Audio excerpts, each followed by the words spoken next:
Hey, what's up, y'all? This is William, the Permaculture Consultant, and today's video is going to be a tour of a homestead I just recently did a consultation for. It's called Campbell Farms, and they're going to be linked down below. But they're going to give you a whole bunch of helpful information, a bunch of tips and tricks that they've learned through the years, and this is going to be a very helpful for a lot of you beginner homesteaders out there. Maybe also for some of you vets. Oh, also, don't forget, Kentucky Sustainable Living Festival, March 23rd through the 24th. Also, there's going to be a VIP dinner there. The VIP dinner is going to help fund an operation for Vets for Child Rescue. So, see the links down below, and we'll get on with the video. Oh.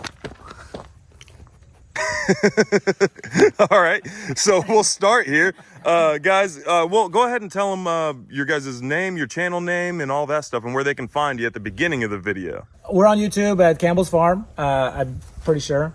And then this is Jessica. I'm Colby. Yeah. We're husband and wife. We've been here since middle of 2019, and I got her dragged out here kicking and screaming to the country. I was a city girl. Yeah, now she absolutely loves it. So, what do you guys have right here? What is this contraption right here? Well, this is not ours, but it's the gentleman who was trying to get us a well. We're leasing this from him. Yes, and ultimately it has not gone as expected. The neighbor down the road, had one put in with this little contraption. It ran it for a year, filled up his whole entire, pond that he created. So we felt pretty confident that we were, getting a decent deal. What's in this Academy bag over here? Is this from the well digger? Yeah, that's a lunch. Oh, this is lunch, breakfast, and dinner in that bag. So how's it going with the, you got two pits over here. What's going on with the pits? Ultimately, the way it's working is they're, as they drill, the water comes back up, it comes into this settling pond here, and then it flows into there, and then they suck the water out of there, so it kind of keeps as much of the sand and debris out of the hole and everything as possible. But ultimately what's happened is this is the second hole that's been created. First hole, bit got stuck, couldn't get it out, so we got it pulled up after about a year. Created a new hole two weeks ago maybe, and so now we're stuck again. So ultimately I'm taking William's advice and we are hiring a professional company to actually drill us a well right over there. So yeah, I was gonna ask, like, for beginner homesteaders and stuff, what would you recommend as far as getting a well? Like Looking at reviews. Yeah. Okay. Absolutely hiring somebody professional, because ultimately we didn't want to wait, right? There was like a 3 or 4 month wait at the time, and we could get this guy here, like in a couple weeks, and he had the neighbors done in a couple weeks, so we thought we were ahead of the game. And I would say, like, you guys did the correct thing in contacting somebody who was local and reputable, and literally just did your neighbor's property with no issues at all. Yeah. So this is something that new homesteaders can get into, can expect whenever they're getting into this type of stuff. A little extra money for a well, but in the long run, I think it'll be beneficial for everybody, our plants and our animals. So yeah, because the way we look at it, it's a lifetime purchase. Yep. Okay, so as long as we live out here, and as long as anyone ever lives out here, they have hopefully they have water. Yeah, a water source. That's they awesome. Don't have to tie into the grid. Yeah. So okay, so in the distance over here, I see a chicken tractor on steroids. Yeah. Oh man. So ultimately, we took your advice, right? Started making compost. We also know that we're going to make the garden right here in this area. So we went ahead and put them all in this area, so that way they could work everything, including the compost pile. That's awesome. And we actually went ahead and did the same thing over in the big coop with the other chickens. Yeah. Something similar. The only difference is I went ahead and, after it came out of the ring for a week, we let it kick them around. And then once that gets done, then we go ahead and put it in a ring where they can't actually get up in it. So it kind of gives it a chance to break down and heat up a little bit more. Because one thing I'm noticing, because we're out of straw and hay. Yeah. So we're using the mulch that we're grinding up in our chipper shredder. Yeah. Which is finer. And so what happens is they have a tendency to kick it out a whole lot more. They can flatten this pile like in the For tank, sure. right? Yeah. So it makes it a lot harder for it to, get hot inside there and actually start making right. progress. Okay. And how long have you guys been doing this system? This will be our 4th week starting. Yeah, we started Okay. basically after you came the first time. Awesome. And gave us the instruction, and that's when we started. So I think this is the 4th week. We actually have a completed pile.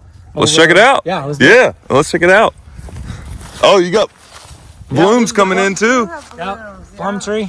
Oh man, that's awesome. Oh man, those are some big guys. Yeah, so these are just the ones. Look at these leaves. Yeah, these are just the ones that we planted in here just because I have no experience with strawberries. So I was slightly worried if I planted them out, they might freeze, die. So this is just kind of what we've had in the greenhouse. But they're doing awesome. Yeah, they are doing awesome. You got some strawberries on them too. Yeah. Wow. So They're massive leaves on here. If we can keep the ants away from them. Yeah, that's and cool. honestly, this is just my own homemade potting soil and the compost. Perfect. That's awesome. This is the one that came out of the chicken tractor on steroids. Okay, and we just moved it in here the day before yesterday. Awesome. So it's not fully done, right? But No, but I mean, dude, good. yeah, that's better than anything you can buy in the store. I promise you. So, but That's cool. And if we do kind of like what your dad says, we kind of just leave it here, maybe get it covered up so it's not getting rained on. Yeah. And go ahead and introduce some of the indigenous microorganisms from the leaf litter, into it, which we already have a lot of that in there, believe it or not. Because whenever we were flipping it, we saw a lot of that. And I personally think where I notice having the most, fungi in there with the little white stuff is when we have paper. Oh, right. Stuff Okay. like that, right? That's awesome. That's when I seem like we see it breaking down the most. So a lot of new homesteaders struggle with, and even old homesteaders struggle with making compost. Did you struggle at all making compost your first time? And if so, what was the hardest part to figure out? It's not really hard to figure out. It's, I think maybe checking your ego just to make sure you're following the directions that the person who's telling you says, right? Instead of just saying, oh, well, I don't have any green stuff this time, so I'm just going to not use that. Well, I'll tell you right now what's going to happen. It's not going to work properly, right? Yeah. So you're going to have partially broken down stuff. So that is the biggest key for me, is realizing that you really have to incorporate, because I have plenty of browns, right? I have plenty of the carbon, and I have plenty of the poop, from the chickens. Right. But I didn't always have a lot of the green stuff. And so now, especially out here, because we have a lot of sand, we didn't have a lot of stuff growing. But now we've got a lot of areas where we have a lot of like pasture grass growing. And just the weeds alone, I look at as actually a source of nitrogen. Absolutely. Right? Greens that I can now compost. Absolutely. And I don't have to do anything to grow them. I don't have to water them, nothing. All I got to do is just go out along my area where it's growing natural, cut it, and there we go. And you don't have to worry about the weed seeds because the temperature is getting high enough to actually kill all the pathogens and the weed seeds. So for sure, compost your weeds. We try to, keep our mulch over in here, so it's kind of collecting the poop.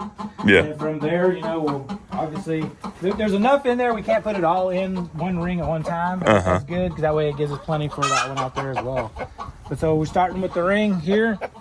I believe this ring kind of got flipped here, and we were gone last week, so it didn't get fully made as quite as big as it really should be. For sure. But ultimately, it's still working pretty good. This compost is looking good, especially that one right there. That one is looking really good. Yeah, so this one, ultimately, I believe this is the second or third flip. I didn't do a very good job of keeping track of this, but this is the second or third flip now into here. Yeah, so, that looks really good.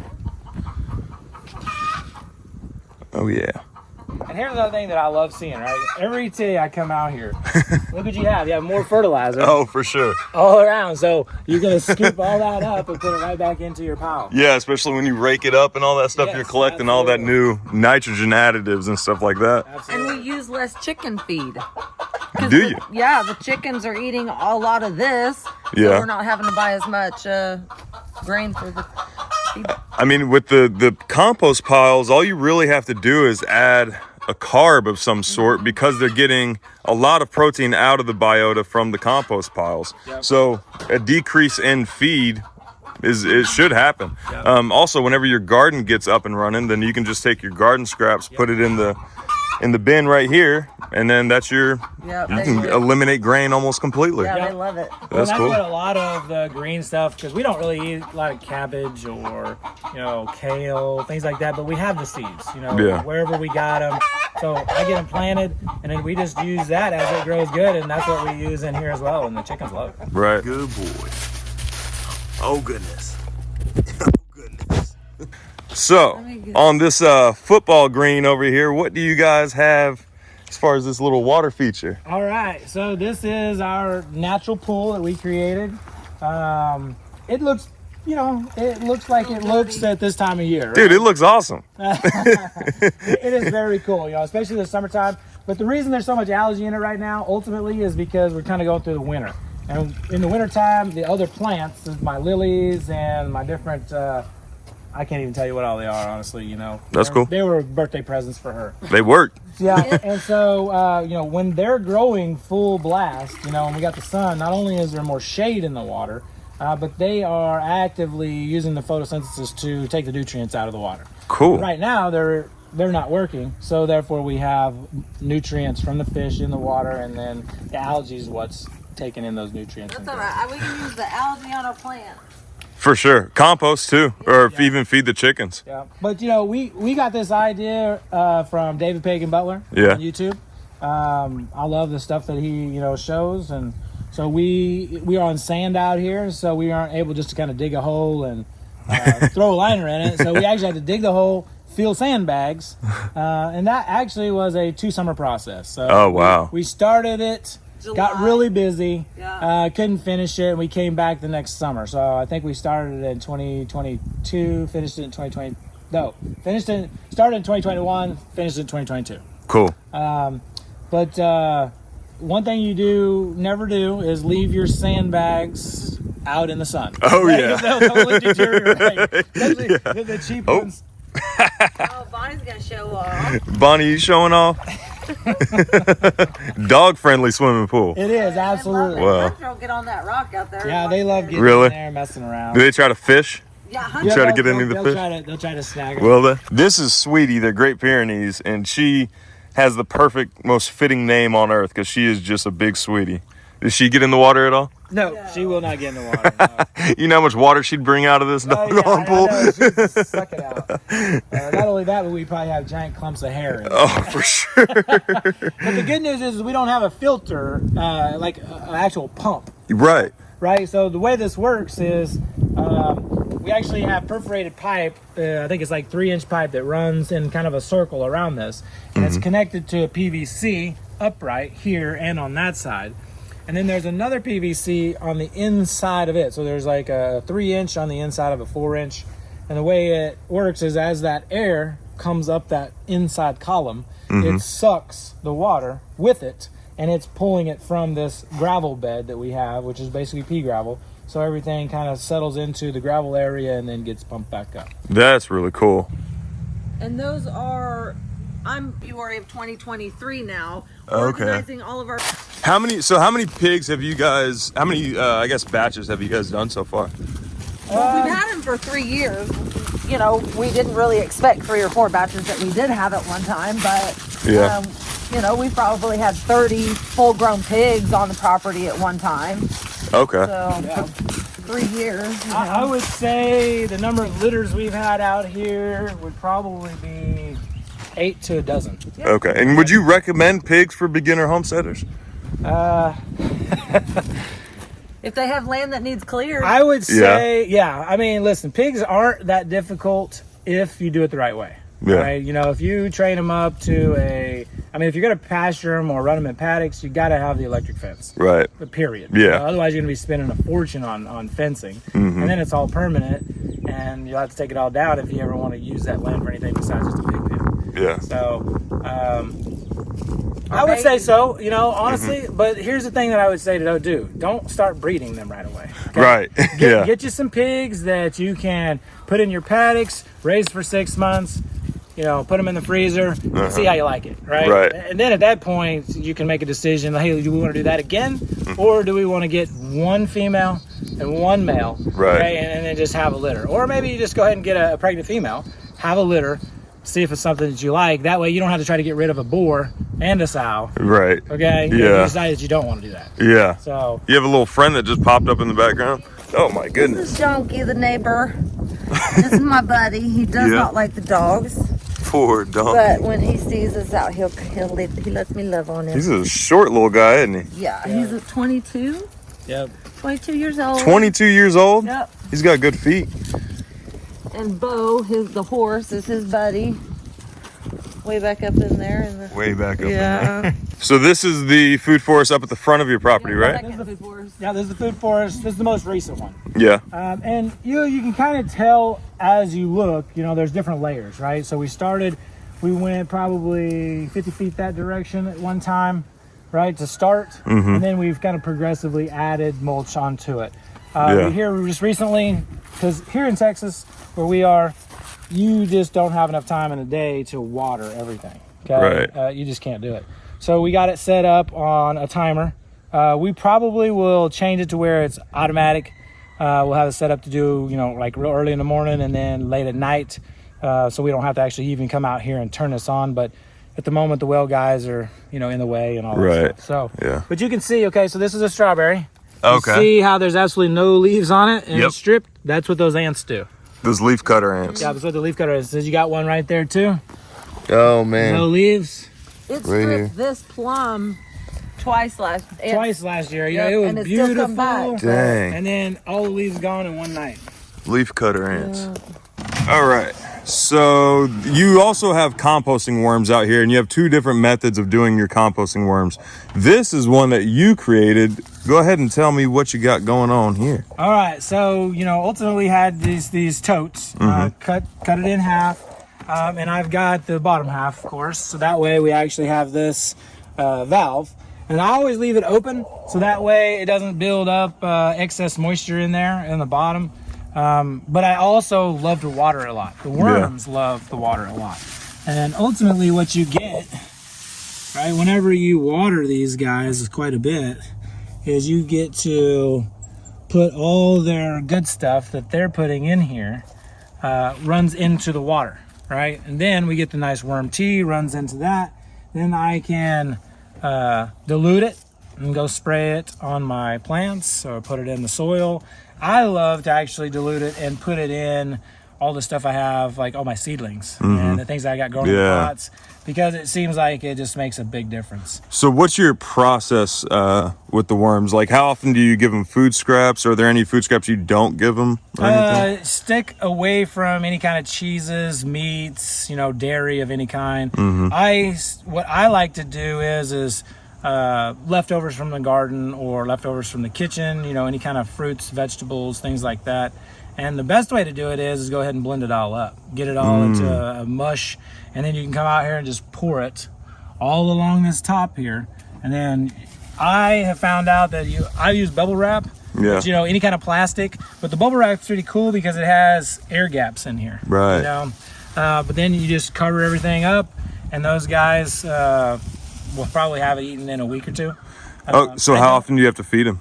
I'll be honest with you, this container here was full of compost that still needed to be worked. Okay, so I don't necessarily feed them on a regular schedule. Gotcha.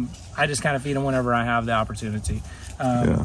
But I would say you're going to feed them at least once a week. So you can use compost in your worm bin as like the substrate for them to live in and everything? That's all I've ever used for the most part. It's just compost? Yeah. But that's awesome. It's either that or, you know, shredded newspaper, right? Yeah. Or shredded paper of any kind. I'll use that a lot because that does allow you to get a lot of the fungi in the compost quickly. Right. And the worms just absolutely love it. They'll eat it up. Holds moisture really good. But ultimately, it's hard to go wrong with worms. As long as you give them darkness, water, and something to eat on, which is organic matter, it's pretty hard to go wrong. That's awesome. All right, so where can everybody find you so they can keep updated with your guys' progress and everything? You can find us at YouTube at Campbell's Farm. We are, I think I actually have a Campbell's Farm and Garden on Instagram, but I just looked at it again after a long time. So, but we'll figure it out, right? Yeah, I'll be make sure to link everything Yeah, down in the don't worry. description and all that. But ultimately, we're really getting started on this journey, so we'll get it figured out and we'll start expanding pretty quick. That's awesome. Thank you guys so much. Thank Absolutely, you. thank you, man. Yeah, no problem.